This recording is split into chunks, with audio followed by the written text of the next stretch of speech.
As you can see, this looks new.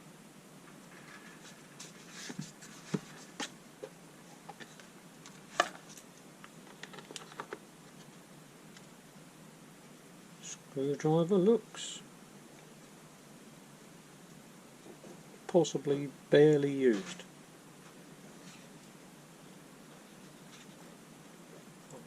LED light,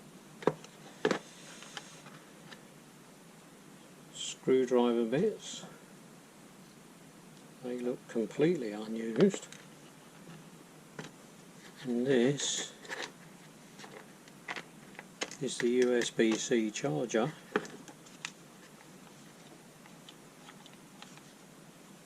That's the lock position.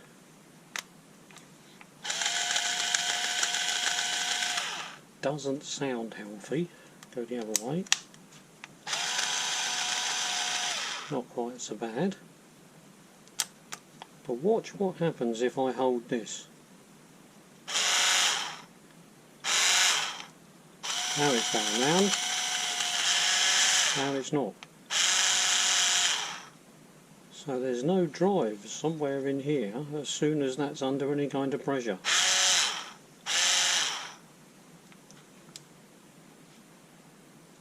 So let's use Grandad Black & Decker to undo Grandson Black & Decker. One. Not going. Three.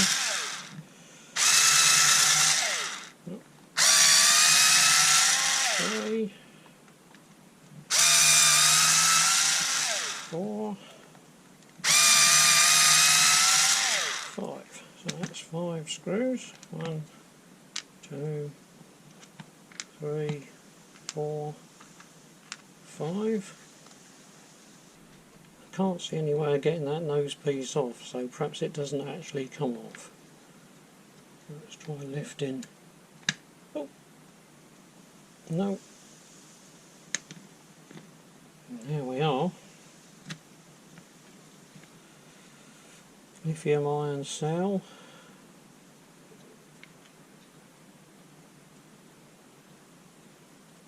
Looks like 2 fingers that close to make the circuit.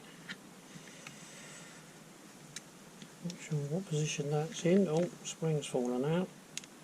Don't know where that went, but let's say that goes there. But it looks to me like we need to be down this end anyway.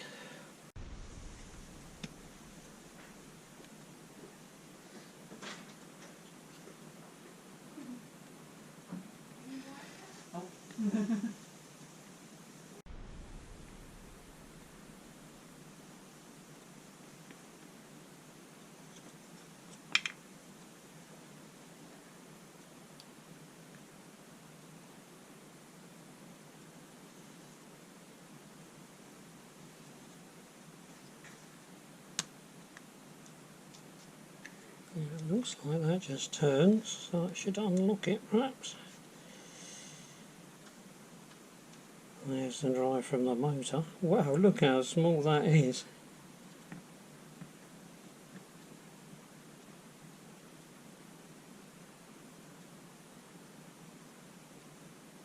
Well, twisting that is twisting the motor, and I can feel the poles of the magnet inside.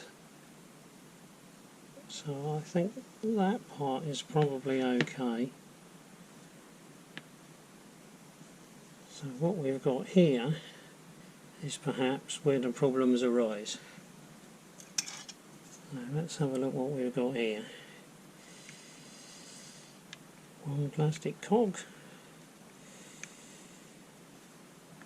2 plastic cogs. Is that bits of, not sure what that is. 3 plastic cogs.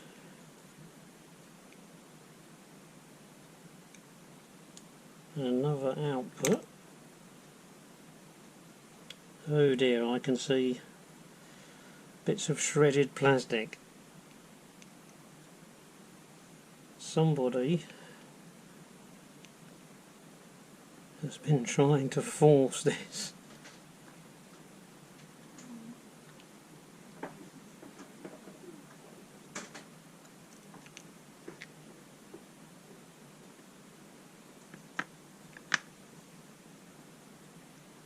and then there's the drive.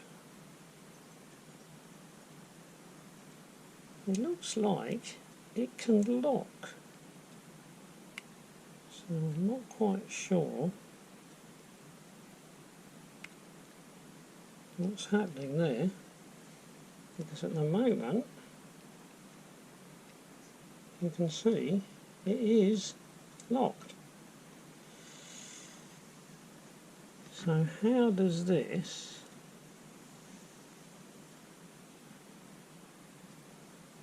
obviously helps to unlock it when it sits in the right position.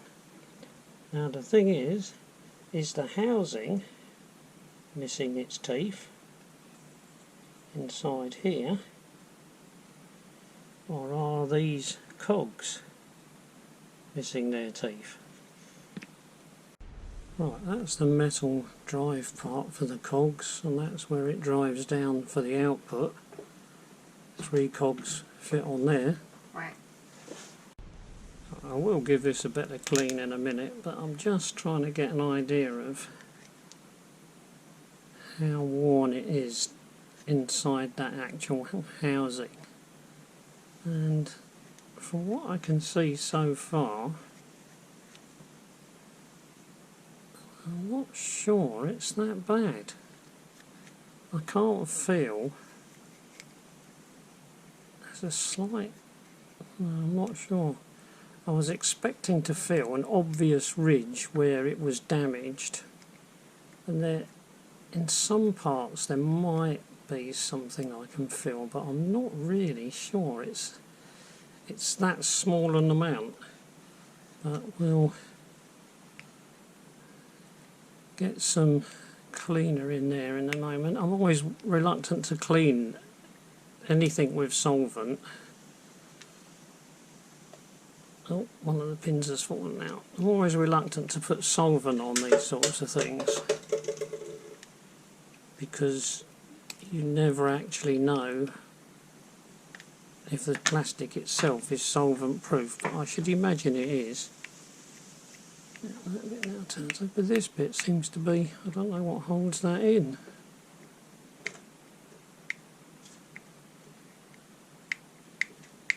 There's no obvious.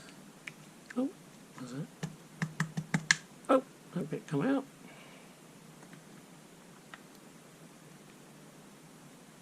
Ah, I can see a spline. I bet that's a press-on fit. I think that's a spline in there, and that must be a press-on fit. In that case, we'll leave that, and we will just try and clean the whole thing as it is. Because some of these gears, they're made of some sort of powdered metal that's been forced into shape, and you start pressing and pushing them around, and it often ends in disaster. And obviously you can't apply any heat because this is all made of plastic. So I think we'll leave that bit alone and just put it in some solvent and clean it. Right, this is just some old, what in the UK is known as white spirit. I'm not sure what it's called around the world. I'll chuck those in there. We'll put this in there. It doesn't need much of a splash around, I don't think. It just needs a little bit in there to try and dissolve some of the grease. So I'm not going to get too carried away with. I could put it on my DIY vibrator and shake this, but when you consider that all it is a housing and 3 tiny little gears, I think probably just doing this is good enough.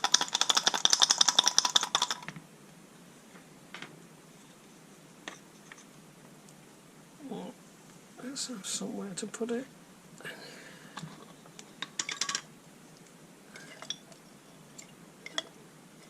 Oh, it's still a fair bit in there. Let's give it a bit.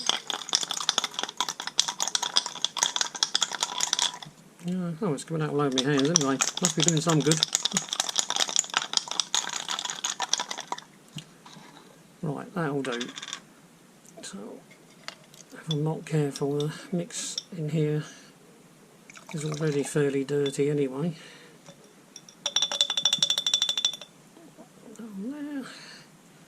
Now all we got to do is fish around and find the other bits. Oh, there's one. Ah. Can't get it with that.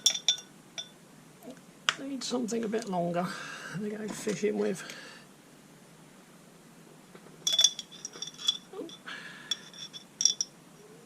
Come on, where are you? I saw one of you just now. Oh, there's one. Oh, there's two.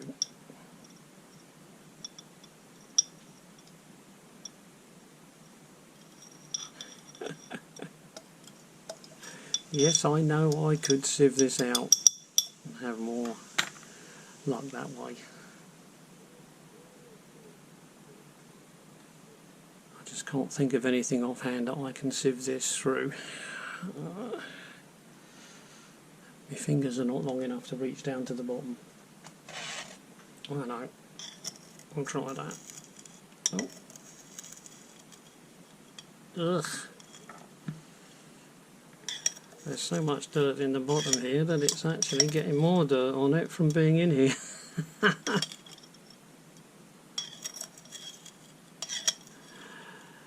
Ugh. What on earth have I used this for in the past? Never mind. That'll do. Yuck. I don't know how well it will show on the camera, but I think the housing, the gears on, or the gear teeth on the inside of the housing are mostly okay.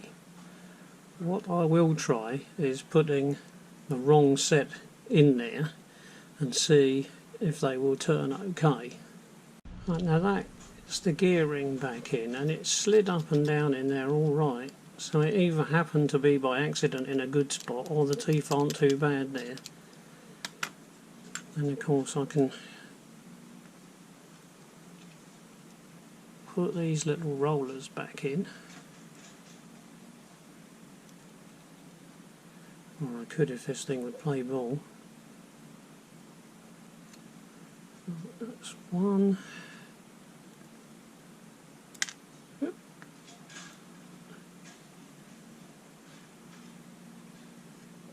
Two.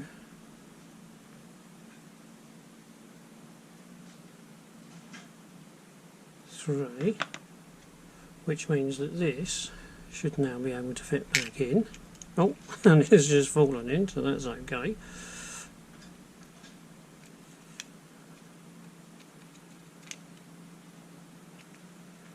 That's quite interesting. It locks if you try turning it from this end, but if you're turning it from this end, it doesn't lock. Now we've got these, and you can possibly see quite clearly that this is completely damaged. It's got teeth there, hopefully you can see that, and then all the way around here most of the teeth are missing. It's got a couple of teeth there, and then around here the teeth are mostly missing. If I perhaps lift it up like this, it's not quite so easy to tell, but you can see that maybe teeth there. So there go the teeth, and then suddenly they're gone round here. And all three of them are like that. All three have lost teeth. Now presumably they started like that. So if I put those two side by side, perhaps you can see. So what I need are three more like that one. Now unfortunately all the ones that I've got that are left over from projects are all this sort of tooth. In other words, they are metal, so they're metal gears, and they're the wrong size, so I haven't got anything that will fit. Right, so what I'm going to do is I'm going to try taking the gears from the second layer and putting them down on that first layer.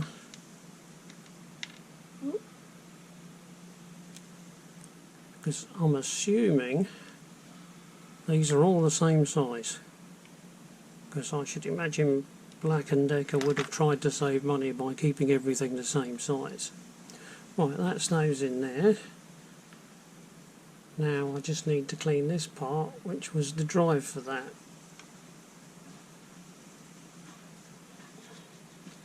I'm just not giving it a stupendous clean, it's just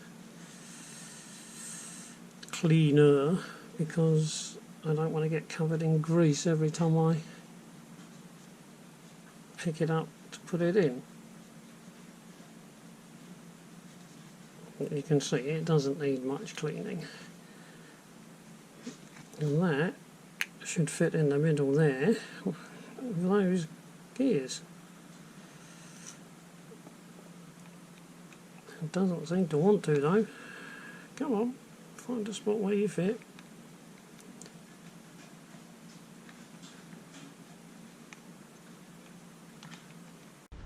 No, it's gone on. My inability to do it was simply just needed a lot of fiddling to get it on, but there you are.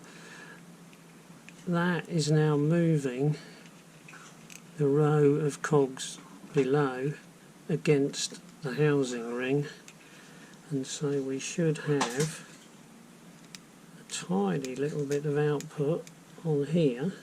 If I put my hand against that, it's not obvious to see, but no, you probably can't see it going round, but I can feel it going round because of the gear reduction, but that is definitely turning. So this is working. So what we need are 3 of those.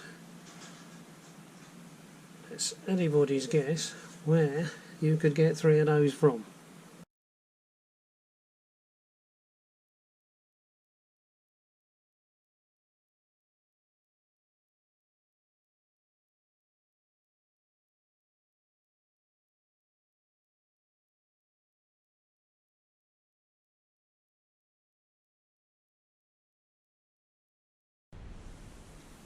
Right, I've just received this from eBay.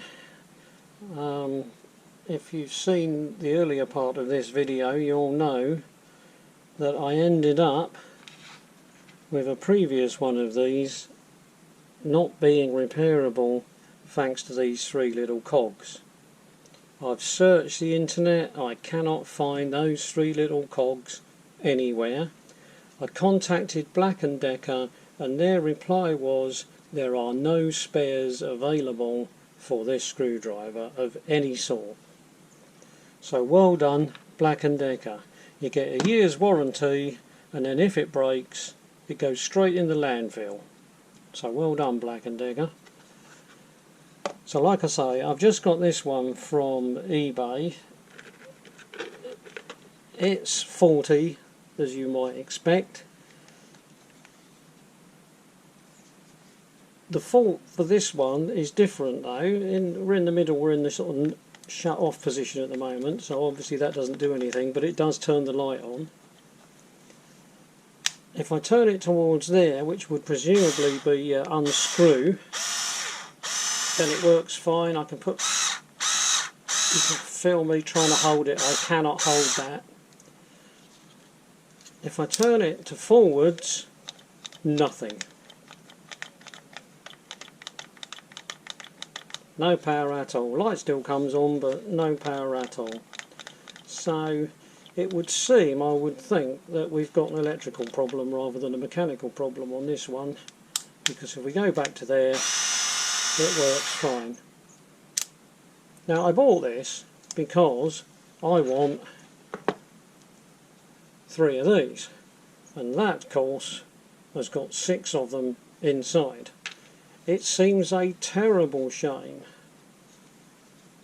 and a complete waste of money to buy this, to take apart, to get those 3 cogs. But I cannot think of another way of doing it.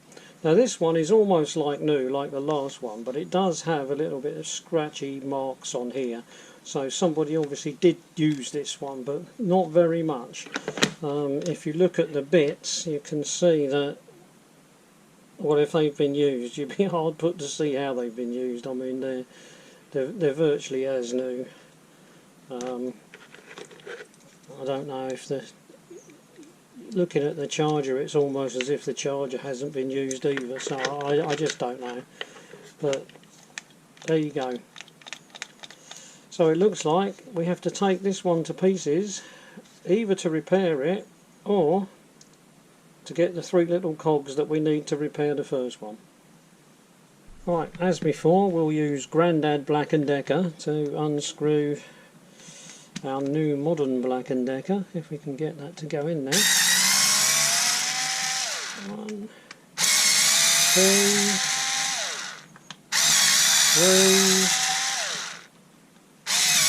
4, 5. So that's our 5 screws. 1, 2, 3, 4, 5. So there's our 5 little screws. Put those over there out of the way. Alright, and then this should just pull off like it did on the previous one.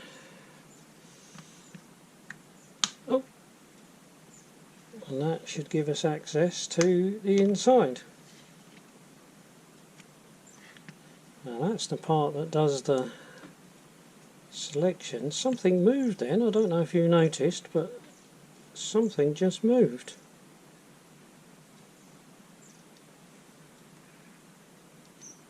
There's a sort of contact there. Is that the only contact? Perhaps there's one the other side. Slide that across. Try and hold that all together. Right, so there's how left or unscrew,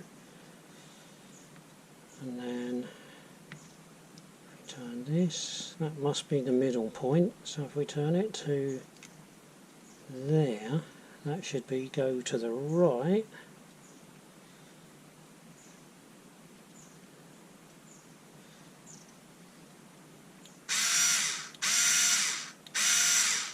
Now it's going to the right.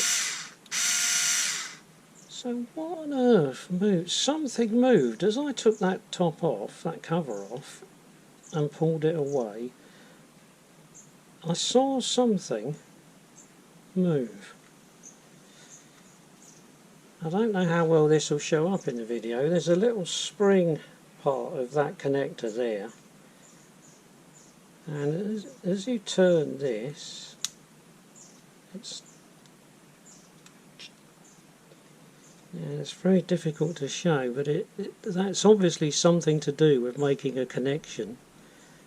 And then it just made a sort of jump, but it's not doing it now. Oh, that's... oh, well, we'll let that fall out for now. That's not important.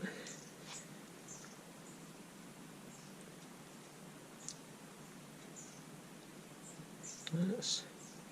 yeah, I think we want to investigate that a little bit further and try and find out what's going on, because that doesn't seem right to me. So I think what we'll do is we'll... this... no, that doesn't want to move. This part seems to be well and truly jammed in. Oh, there we go. There we go. Right, so that is like that. So this part acts as the switch. Can we lift that all out as one piece? Oh, there's the trigger assembly.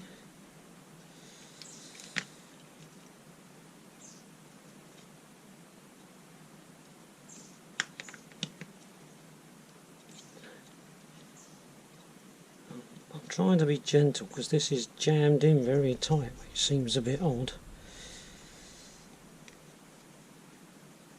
And even the cables are really jammed in there. That's it. That can come up, and we've got a little LED running round to there. Oops. And then that's everything out.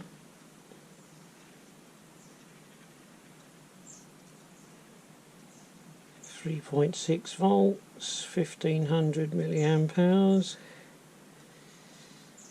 So we've got our charge board and everything all on there. That presumably controls the output as well, but it definitely controls the charge. So yes, this I can see straight away. This contact on this side does not sit level compared to that one on that side. I don't know how well that... Can you see how crooked that is? It's sitting all off kilter. This one, it's just sitting flat against the plate, but this one is sitting... Even if I push it down, it wants to go down, but at a sort of a crooked angle, which doesn't make any sense. Because that one, completely flat, sits perfectly flat against the plastic, and this one, no matter how I push it down, is not sitting perfectly flat. So that is definitely not right. So we need to find out why this one is not sitting as flat as it should be.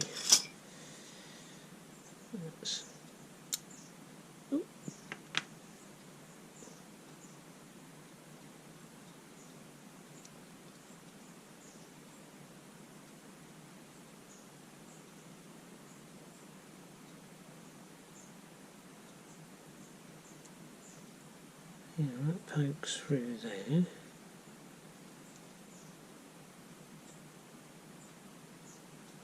Oh, that's strange, because that looks perfectly okay. It looks like it would fit completely flat. Right, if I had to guess, I would say this was never assembled properly in the factory in the first place, because it's not easy to see, but that is pretty much on properly now. It tries to lift a fraction, but it's on probably as well as this one. And what I noticed was, as I tried to put this back on, it was hard to get this end to go on and sit on properly. And then the middle point needs to slip under this piece of plastic. There's like a plastic leg sticking out there, and that needs to go just under there. And then that holds it. And if it's not just under that piece of plastic, it can rise up. But at the moment, I don't think it can, because it's going to catch under that piece of plastic. And then as it comes up here, it has to go through this little gap between these two pieces of plastic, and it wouldn't go down into that gap. But I managed eventually to bend it enough to get it to drop down properly into that gap. And then as it comes round the top and forms a curve, it goes under another tiny little hook of plastic. And I think it was not catching underneath that hook and not catching under that hook, which was allowing this to move. And so each time somebody selected this, it got twisted and pushed, and that's what pulled it loose. And so this eventually rocked its way out.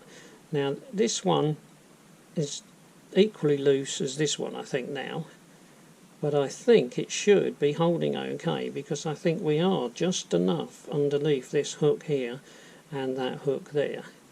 It's not easy to tell. This one seems to be more under the hook, as if this bit here is shifted slightly more to the right, but I don't see how you can do that, because this is like a piece of sprung steel, I should imagine, this contact, so it's very difficult to force it to stay further over, but I think it's far enough over to jam in there where it belongs. So all I've got to do now is get this back in here. Oh, this is really fiddly, because you've got to get that more or less back where it should be, the LED. The wire runs through in an obvious place. The circuit board just fits down into an obvious spot. At this end it's more difficult, because you've got to make sure that the circuit board is in the right slot, and you've got to make sure that the charge port there is sitting in the right spot, which I think it is. So I think we've got that in the right place. And now we've got these two wires that go to the switch, which is effectively the motor as well. They're quite difficult to get down and out of the way because of this here, because that's where the screw is going to come through, and then somehow this has got to sit down there nice and tidy as well, so the whole thing is quite awkward to get back in, but we're heading in the right direction, I think. But it seems too tight here. I think whoever made the calculations for where the wire went here, they got this bit a bit wrong, because there's plenty of room all the way along for the wiring until it gets here, and then there isn't room. Right, now this has got to be able to move, so that's got to be able to swing backwards and forwards. There isn't a selection part on it on the other side, so there's only this which must be the part that does the selecting, so there must be a groove in here for it to rub against, somewhere in here I suppose. Oh yeah, there it is there.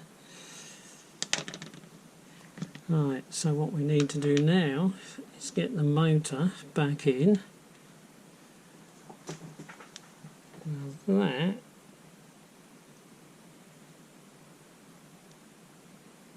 as far as I can tell, slots straight into there. Oh.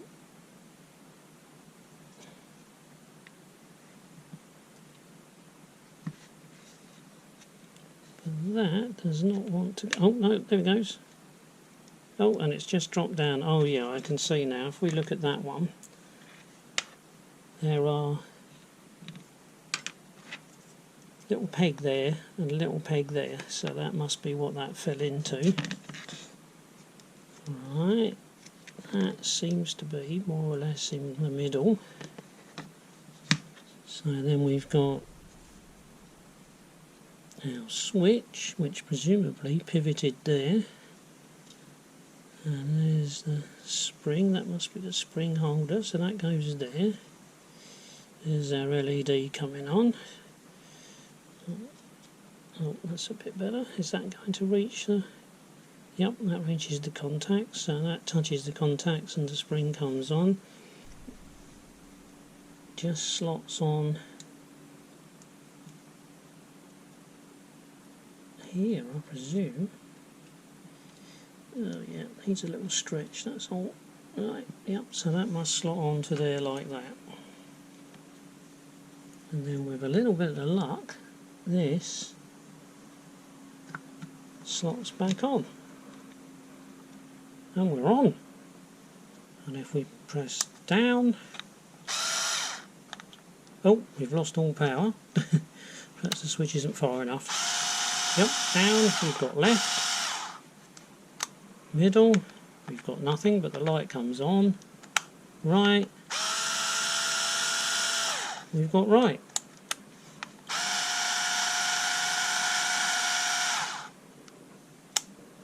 Oh, well that's a bit of a problem, isn't it? Because this was supposed to produce 3 of those to fix the other one. Instead, it fixed this one. Right, when it comes to putting things together, I do like these. The clutch on the end gives you that extra little bit of control, so that you're not going to over tighten every screw that you put in. So I find these very handy. A lot of the others you've got to go and rely on the fact that you feel it getting tight, which works great for the snap-on screwdriver, the old Blue Point snap-on or whatever it's called, because that is so useless. I don't think it could over tighten something if it tried. That's that one.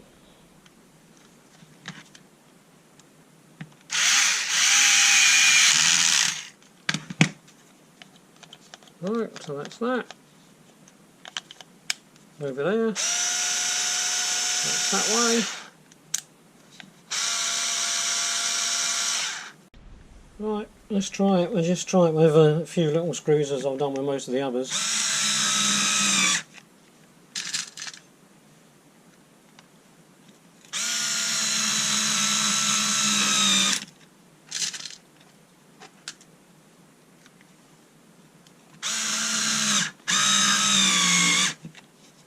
Actually, it's not a bad fitting screwdriver in your hand. I mean, it's... Right, let's take them out. Oh, I've screwed this bit of wood to my bench. Well done. Ow. Ow. Ow. One fixed Black & Decker screwdriver. Just not the Black & Decker screwdriver I thought I was fixing.